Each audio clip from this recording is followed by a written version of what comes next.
Hi everyone. ఈ topic already నేను English మీడియంలో చెప్పాను.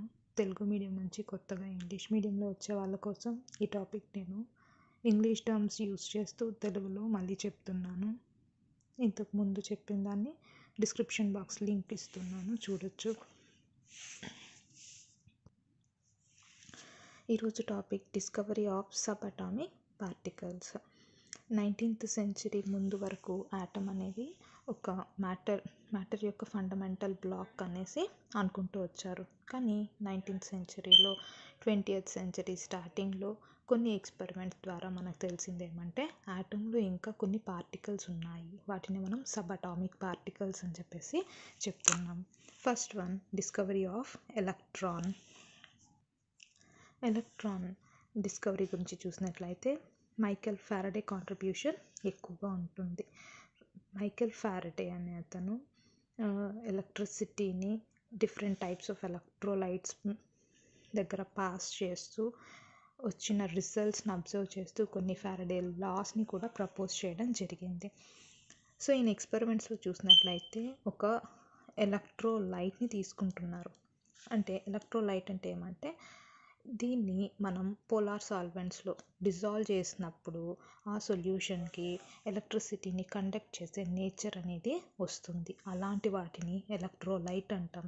ఫర్ ఎగ్జాంపుల్, సోడియం క్లోరైడ్ని వాటర్లో డిజాల్వ్ చేస్తే సోడియం క్లోరైడ్ అయాన్స్గా విడిపోతాయి. వీటి నుంచి మనకు ఎలక్ట్రిసిటీ పాస్ చేసినప్పుడు ఎలక్ట్రిసిటీ అనేది పాస్ అవుతుంది, ఎలక్ట్రిసిటీ అనేది కండక్ట్ చేస్తుంది. సో ఇలాంటి ఎలక్ట్రోలైట్కి ఎలక్ట్రిసిటీ పాస్ చేసినప్పుడు ఎలక్ట్రోడ్స్ దగ్గర positively charged electrode, negatively charged electrode దగ్గర మ్యాటర్ అనేది లిబరేట్ అవ్వచ్చు ఆర్ డిపాజిట్ అవ్వచ్చు. దీన్ని బేస్ చేసుకొని ఎలక్ట్రిసిటీకి పార్టికల్ నేచర్ అనేది ఉంది అని ఫారడే అనే సైంటిస్ట్ చెప్పారు. అలానే 1850లో మనకు electric discharge in partially evacuated tubes అంటే పార్షియలీ ఎవాక్యుయేటెడ్, కొద్దిగా వాక్యూమ్ పంప్ యూస్ చేసి ఎయిర్ని రిమూవ్ చేస్తా అన్నారు. ఇలాంటి ట్యూబ్స్లో ఎలక్ట్రిసిటీని పాస్ చేయడం ద్వారా వచ్చిన రిజల్ట్స్ని స్టడీ చేస్తూ వచ్చారనమాట. ఈ పార్షియలీ ఎవాక్యుయేటెడ్ ట్యూబ్స్ని క్యాథోడ్ రే డిశ్చార్జ్ ట్యూబ్స్ అని కూడా పిలుస్తారు. ఇది ఎందుకు అంటే క్యాథోడ్ నుంచి రేస్ అనేవి వస్తాయి. ఎప్పుడు వస్తాయి అంటే మనము లో ప్రెషర్ దగ్గర హై వోల్టేజ్ అప్లై చేసినప్పుడు.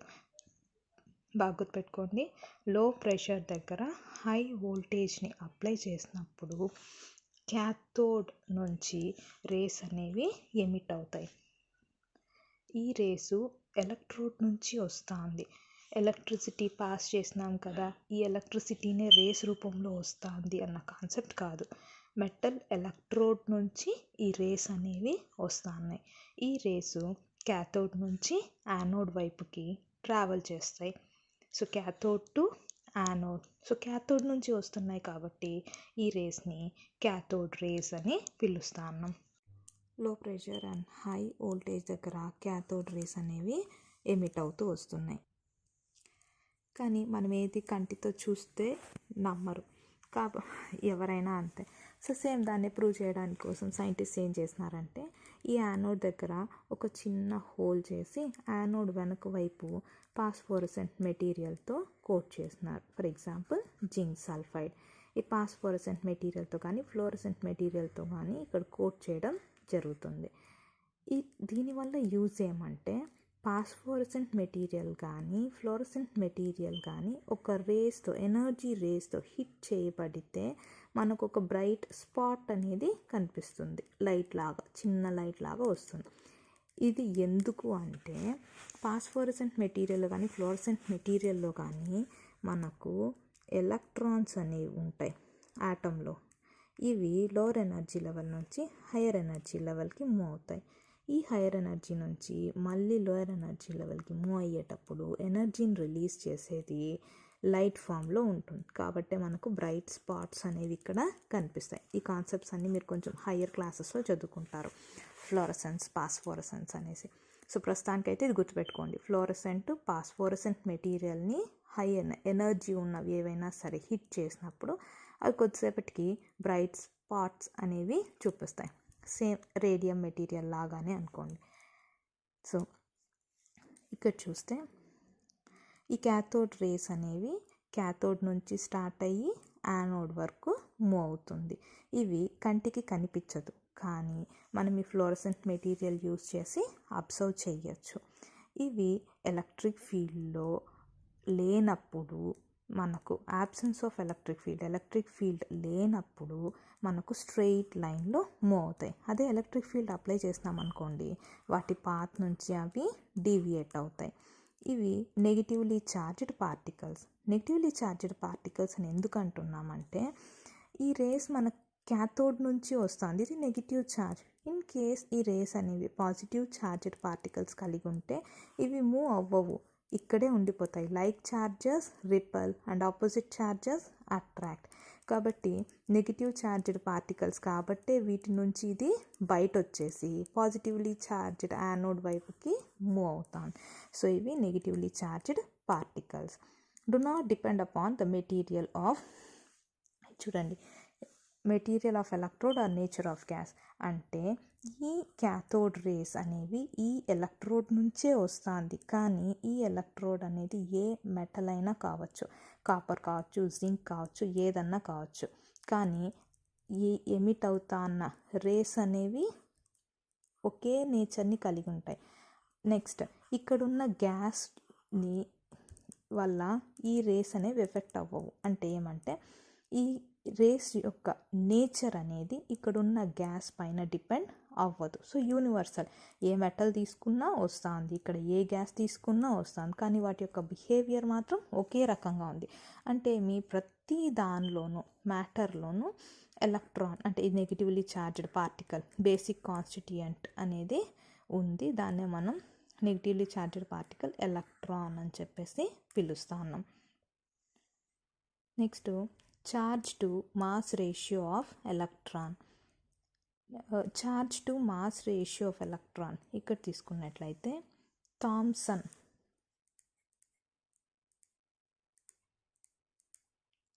Charge to mass ratio, Thomson అనే సైంటిస్ట్ వచ్చిందనో చార్జ్ టు మాస్ రేషియో కనుక్కోవడం జరిగింది. ఇతను ఏం చేసినారంటే ఈ క్యాథోడ్ రే ట్యూబ్ని కొద్దిగా మాడిఫై చేస్తున్నారు. అంటే ఇక్కడ వస్తున్న క్యాథోడ్ రేస్కి పర్పెండిక్యులర్గా అంటే 90 degrees యాంగిల్తో ఎలక్ట్రిక్ ఫీల్డ్ని, 90 degrees యాంగిల్తో మ్యాగ్నెటిక్ ఫీల్డ్ని అప్లై చేస్తున్నారు. చూడండి, ఇది క్యాథోడ్ రే యొక్క పాత్. ఈ పాత్కి 90 degrees. ఇప్పుడు ఇది క్యాథోడ్ రే పాత్ అనుకుందాం. ఈ పెన్ను చూపిస్తాను కదా, ఇది క్యాథోడ్ రే పాత్. ఇప్పుడు ఈ క్యాథోడ్ రే పాత్కి 90 degrees అంటే ఈ ప్లేన్ ఆఫ్ పేపర్కి పర్పెండిక్యులర్గా నిలువుగా ఎలక్ట్రిక్ ఫీల్డ్ని అప్లై చేస్తున్నారు. అంటే ఇది పాజిటివ్ టెర్మినల్, కింద ఉన్నది నెగిటివ్ టెర్మినల్ అనుకోండి, 90 degrees. అట్లే నెక్స్ట్ ఇంకొక పర్పెండిక్యులర్ యాక్సిస్ ఇటువైపు, ఇట్లేమో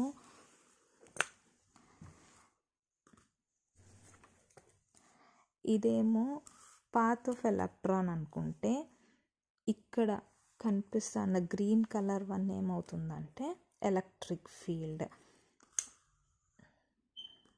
ఎల్లో కలర్ స్కెచ్తో నేను చూపిస్తున్నది magnetic field. Electric field, magnetic field, path of the cathode race, ఈ మూడు కూడా పర్పెండిక్యులర్లో అప్లై చేస్తా అన్నాడు. అప్లై చేసి రిజల్ట్ని గమనించినారనమాట. ఎలక్ట్రిక్ ఫీల్డ్ మాత్రమే అప్లై చేసినప్పుడు ఈ పాత్ నుంచి డీవియేట్ అయ్యి పాయింట్ ఏ దగ్గర మనకు బ్రైట్ స్పాట్ కనిపిస్తుంది. అంటే ఇది ఫ్లోరసెంట్ మెటీరియల్, ఏ అనేది బ్రైట్ స్పాట్. ఇక్కడ మనకు ఎలక్ట్రిక్ ఫీల్డ్ అప్లై చేసినప్పుడు కనిపిస్తాం. ఎలక్ట్రిక్ ఫీల్డ్ కాకుండా మ్యాగ్నెటిక్ ఫీల్డ్ని మాత్రమే అప్లై చేసినప్పుడు పాయింట్ సి దగ్గర బ్రైట్ స్పాట్ కనిపిస్తాం. కేర్ఫుల్గా బ్యాలెన్స్ చేస్తే ఎలక్ట్రిక్ ఫీల్డ్, మ్యాగ్నెటిక్ ఫీల్డ్ మనకు బి దగ్గర అంటే స్ట్రెయిట్ లైన్లో మనకు క్యాథోడ్ రేస్ ఇక్కడ వచ్చి హిట్ అవుతూ ఉంది. సో ఈ అబ్జర్వేషన్ని బేస్ చేసుకుంటే magnitude of electric negative charge ఈ నెగిటివ్ ఛార్జ్ యొక్క మ్యాగ్నిట్యూడ్ అంటే స్ట్రెంగ్త్ అనేది మనకు డీవియేషన్తో డైరెక్ట్లీ ప్రపోర్షనల్. అంటే మ్యాగ్నిట్యూడ్ ఇంక్రీజ్ అవుతా ఛార్జ్ ఎక్కువగా ఉన్నదనుకోండి, ఈ డీవియేషన్ కూడా ఎక్కువగా కనిపిస్తూ అనేది. తక్కువ మాస్ ఉన్నప్పుడు కూడా డీవియేషన్ అనేది ఎక్కువగా కనిపిస్తుంది. Lighter the particle greater the deviation. Next magnetic field strength కానీ అలానే ఎలక్ట్రిక్ ఫీల్డ్ స్ట్రెంగ్త్ కానీ ఇంక్రీజ్ చేస్తే డీవియేషన్ అనేది ఇంక్రీజ్ అవుతుంది.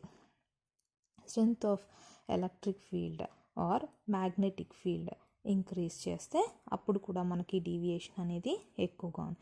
ఈ ఎక్స్పెరిమెంట్ రిజల్ట్స్ అన్నీ బేస్ చేసుకొని థామ్సన్ అనే సైంటిస్టు ఛార్జ్కి మాస్ ఆఫ్ ద ఎలక్ట్రాన్కి మధ్య రేషియో ఇంత ఉంటుంది అని చెప్పేసి క్యాల్కులేట్ చేసి చెప్పారు.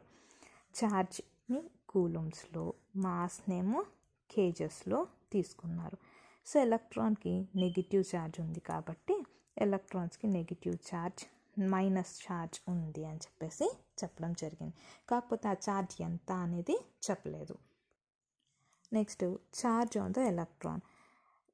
Thomson charge by mass ratio చెప్పారు కానీ ఛార్జ్ ఎంత ఉంది, మాస్ ఎంత ఉంది అని చెప్పలేదు. కానీ ఆర్ఏ మిలికన్ అనే సైంటిస్టు ఆయిల్ డ్రాప్ మెథడ్ ద్వారా ఎలక్ట్రాన్ యొక్క ఛార్జ్ని క్యాలిక్యులేట్ చేయడం జరిగింది 1906లో. ఇందుకోసం ఈ ఆపరేటర్స్ని తీసుకున్నారు. ఇది ఒక జస్ట్ లైన్ డయాగ్రామ్ అండి. దీనిలో చూసినట్లయితే ఇతను ఎలక్ట్రికల్ కండెన్సర్ని యూజ్ చేస్తున్నారు. ఎలక్ట్రికల్ కండెన్సర్ అంటే అది ఎలక్ట్రిక్ ఛార్జ్ని స్టోర్ చేసుకునే కెపాసిటీ కలిగి ఉన్నది అని మీనింగ్ ఎలక్ట్రిక్ కండెన్సర్ అంటే. సో ఇది ఎలక్ట్రిసిటీని స్టోర్ చేసుకుంటుంది. దీనికి అటామైజర్ని అటాచ్ చేస్తున్నారు. అటామైజర్ వల్ల ఏమవుతుందంటే ఇక్కడ మనం తీసుకున్న ఆయిల్ని మిస్ట్ ఫామ్లో అంటే చిన్న చిన్న ఆయిల్ డ్రాప్లెట్స్ ఫామ్లో ఇది మనకు రిలీజ్ చేస్తుంది. ఈ ఆయిల్ డ్రాప్లెట్స్ ఇక్కడున్న ఛాంబర్కి మూవ్ అవుతుంది. ఈ ఛాంబర్లో టెలిస్కోప్ అనేది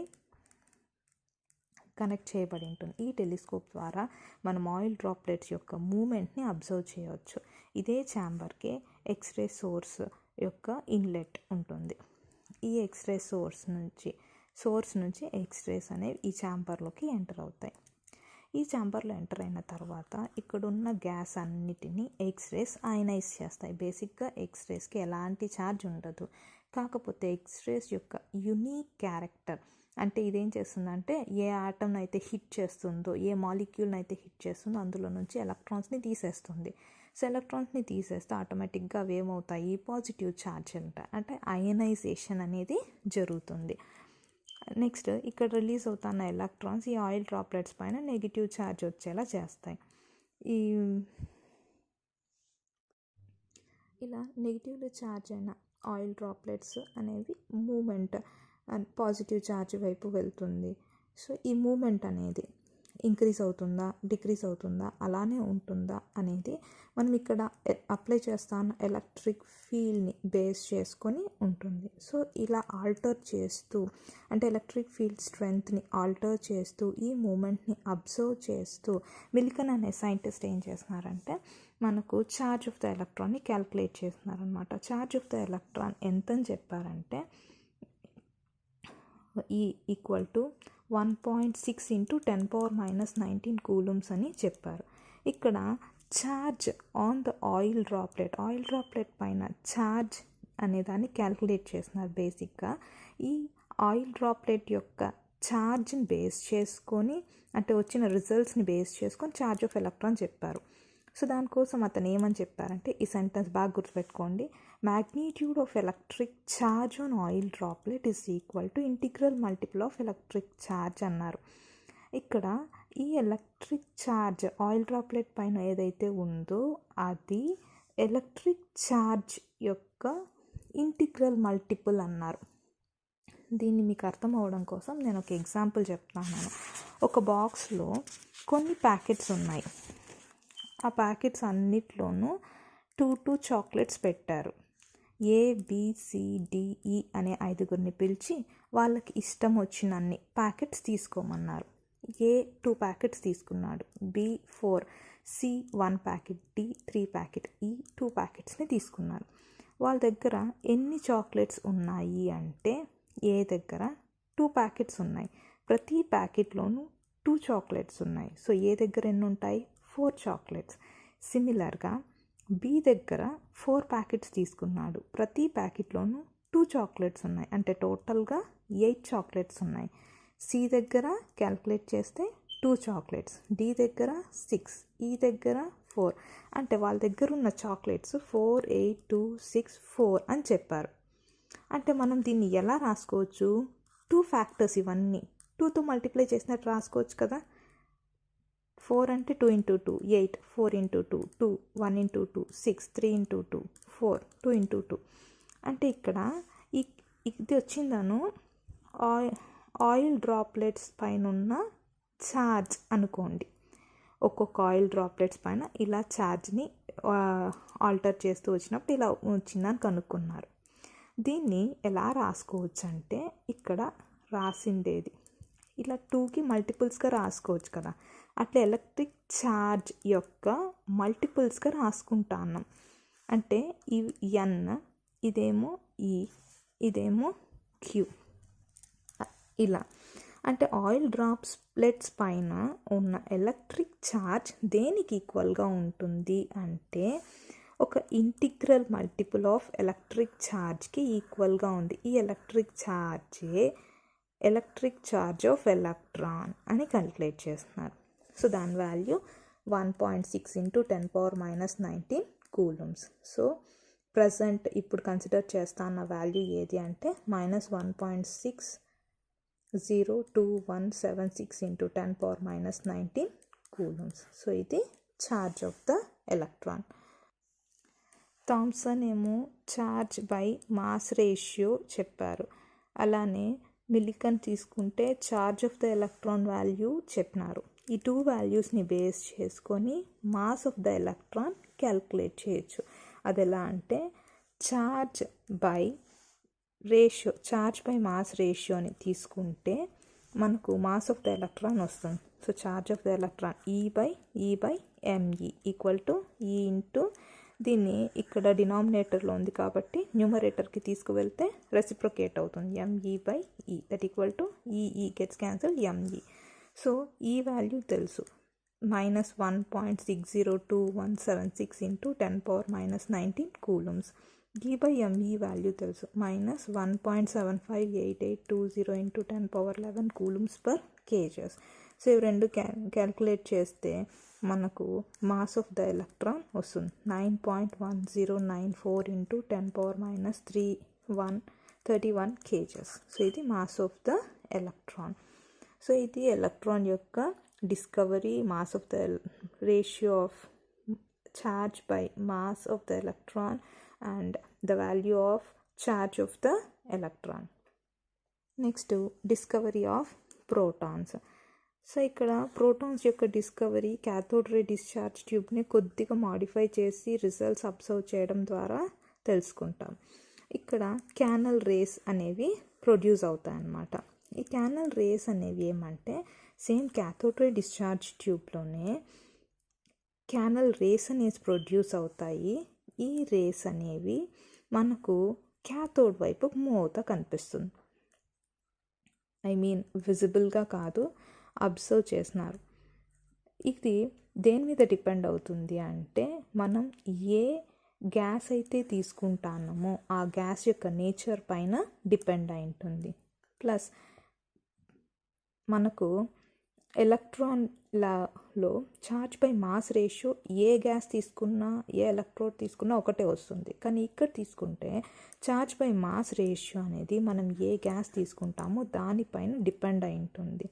నెక్స్ట్ ఇక్కడ ఈ క్యానల్ రేస్లో ఉన్న పార్టికల్స్ అనేవి వాటి యొక్క ఫండమెంటల్ యూనిట్స్ తీసుకుంటే ఒకటి యూనిపాజిటివ్ అవ్వచ్చు, డైపాజిటివ్ అవ్వచ్చు, ట్రైపాజిటివ్ అట్లా ఫండమెంటల్ యూనిట్కి మల్టిపుల్గా మనకు కనిపిస్తుంది. నెక్స్ట్ క్యాథోడ్ రేస్లో మనకు బిహేవియర్ ఎట్లయితే ఉంటుందో ఎలక్ట్రిక్ ఫీల్డ్లో, మ్యాగ్నెటిక్ ఫీల్డ్లో, అలానే క్యానల్ రేస్లో కూడా బిహేవియర్ ఎలక్ట్రిక్ ఫీల్డ్లో, మ్యాగ్నెటిక్ ఫీల్డ్లో ఉంటుంది. కాకపోతే దానికి ఆపోజిట్గా ఇప్పుడు cathode race negatively charged particles కదా, దానికి బిహేవియర్ ఎట్లుంటుందో దానికి ఆపోజిట్గా ఉంటుంది అనమాట. అంటే ఇక్కడ పాయింట్ ఏ దగ్గర డీవియేట్ అవుతుంది అనుకో, దానికి ఆపోజిట్గా పాయింట్ సి దగ్గరికి డీవియేట్ అవుతుంది. సో ఆపోజిట్గా ఉంటుంది. అంటే ఛార్జ్ కూడా ఎలా ఉండాలి, ఆపోజిట్గా ఉండాలి. సో అట్లా తీసుకుంటే ఈ గ్యాస్ పైన డిపెండ్ అయి ఉంటుందని చెప్పాం కదా, దానిలో లీస్ట్ పాజిటివ్ ఛార్జ్ ఉండేది ఏది అంటే హైడ్రోజన్ గ్యాస్ నుంచి వచ్చిన అయాన్స్కి. సో దాన్నే మనం ప్రోటాన్ అని చెప్పేసి చెప్పుకోవడం జరిగింది. Next discovery of neutron. Chadwick అనే సైంటిస్ట్ 1932లో మనకు బెరీలియం మెటల్ థిన్ ఫాయిల్ని ఆల్ఫా పార్టికల్స్తో రేడియేట్ చేయడం జరుగుతుంది. ఆల్ఫా పార్టికల్స్ అంటే ఏం లేదు, ఇవి రేడియో యాక్టివ్ డికేలో వచ్చిన బై ప్రోడక్ట్. ఇందులో 2 ప్రోటాన్స్ ఉంటాయి, 2 న్యూట్రాన్స్ ఉంటాయి. దీన్ని బెరీలియం షీట్ పైన ఇన్సిడెంట్ చేసినప్పుడు మనకు వచ్చిన పార్టికల్స్ని స్టడీ చేసినారు. అందులో ప్రోటాన్స్ ఉన్నాయి, పాజిటివ్లీ ఛార్జ్డ్ ప్రోటాన్స్. అవి కాకుండా న్యూట్రల్గా ఉన్న కొన్ని పార్టికల్స్ని అబ్జర్వ్ చేస్తున్నారు. వాటి యొక్క మాస్ ప్రోటాన్ మాస్ కన్నా కొద్దిగా ఎక్కువగా కనిపించింది. వాటిని న్యూట్రాన్ అని చెప్పేసి చెప్పడం జరిగింది. So at the beginning of 20th century మనకు సబ్ అటామిక్ పార్టికల్స్ అయిన ఎలక్ట్రాన్, న్యూట్రాన్, ప్రోటాన్ అనేవి ఉన్నాయి అనేసి తెలిసింది. నెక్స్ట్ టాపిక్లో స్ట్రక్చర్ ఆఫ్ ఆటమ్ గురించి డిస్కస్ చేస్తాను. మీకు ఏదైనా డౌట్స్ ఉంటే కామెంట్ బాక్స్లో చెప్పండి. Feel free to ask your doubts. I will explain you. Take care.